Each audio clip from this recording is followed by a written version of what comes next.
same crappy videos. So recently I came across a set of wheels donated very graciously from my friends, and they were in pretty bad shape, to say the least.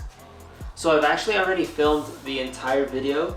So the reason why I have this set up here is because I'm gonna do voiceover on the video clips while you guys watch them. So let's just get to the video, alright? Boom. Okay, so getting straight into it, my friend had some aircraft stripper that he graciously let me borrow. The wheels had like 4 different coats of paint on it. So this was definitely needed. I made sure to shake the can because I had no idea how long this can had been sitting for.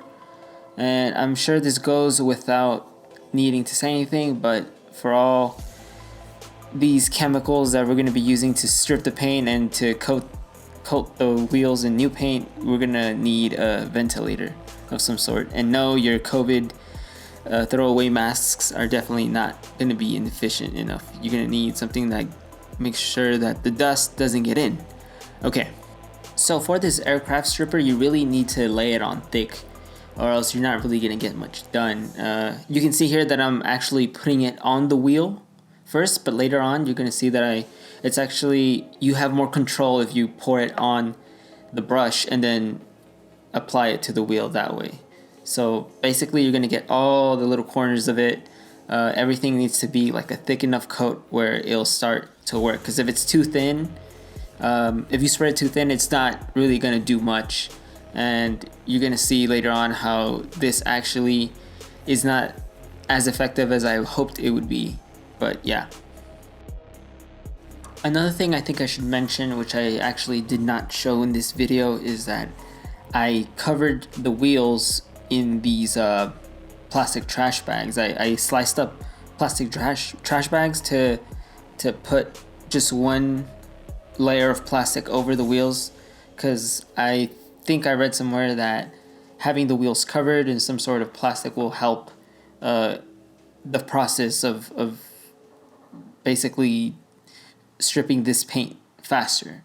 So I tried that as well, and as you will see later on, this helps to a point, and then it kind of just doesn't help anymore. So coming up, you're going to be seeing a video of a time lapse of this paint stripper stuff working in real time. It's pretty cool, but as you can see, it's kind of scary stuff. You don't really want to inhale any of this, so definitely wear a mask when you're working with any of this type of stuff.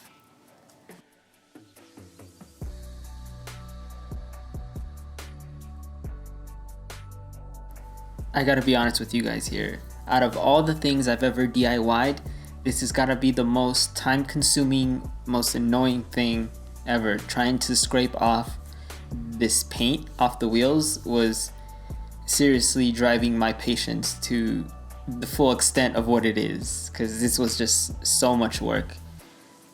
This is where things started to go a little bit wrong. These next 2 clips are basically the aircraft stripper after 2 coats of it, and as you can see, it barely starts to do anything to the paint, and I don't know what it is, what I was doing differently. I made sure to shake the cans, and I applied thick layers of the goop, I guess, but it had very little effect. So maybe someone can tell me in the comments what I was doing wrong.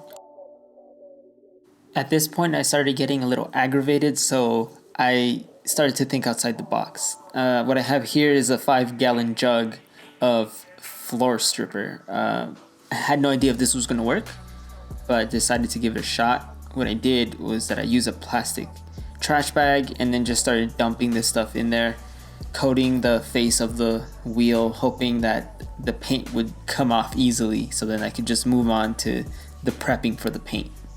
In defense of this floor stripper, I feel like had I given it enough time, it would have probably done the job, but unfortunately it was just taking way too long.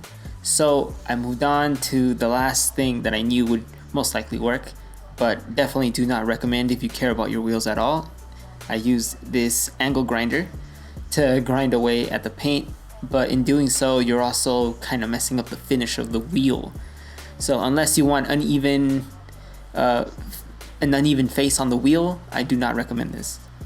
Since these wheels were going to be my track set, I didn't really care too much about the way they looked. I just wanted it to look good enough to be basically one single color. So yeah, definitely don't do this if you care about your wheels at all, but since these are my track set, I don't really care as much as if they were some other set of wheels. So after days of working on these wheels, it was finally time to start getting them prepped for paint. So what I'm doing here is basically I'm sanding, wet sanding the face of the wheel with 180 grit, I believe, and basically trying to smooth out all the parts of the wheel that still have paint to kind of help with that seamless look once we start putting the paint on. Because if you didn't know, any prep work that you don't do beforehand is going to show up on the final finish. So if it's uneven, it's going to show up uneven all the way through. So for priming, I decided to use this Rust-Oleum build primer. Basically, it has a high build so you can sand it down. My reasoning behind getting this one was that I was hoping that it would help mask the unevenness of me having to grind the wheel down to get the paint off. So it sprays on thick, so you're able to sand it to a smooth finish. It did kind of a good job. Obviously I wasn't expecting any miracles, but if you stare at the wheels a little too long, you'll start to notice how uneven the spokes are from grinding.